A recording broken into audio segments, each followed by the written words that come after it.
Hallo julle.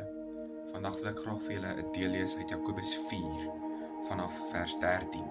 Die opskrif in die 1983 vertaling is Afhanklikheid van God.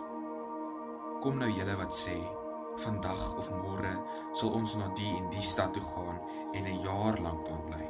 Ons sal sake doen en geld maak. Julle wat nie eers weet hoe julle lewe môre sal wees nie. Julle is maar 'n damp wat 'n oomblik verskyn en sommer weer verdwyn.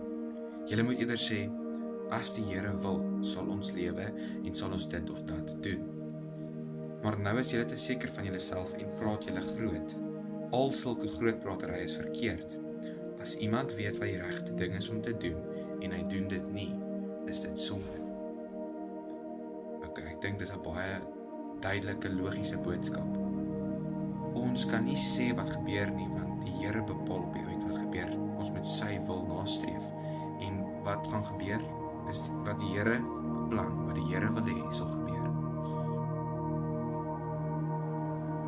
Aan die einde van hierdie vers, van hierdie deel, as iemand weet wat die regte ding is om te doen, en hy doen dit nie, is dit sonde.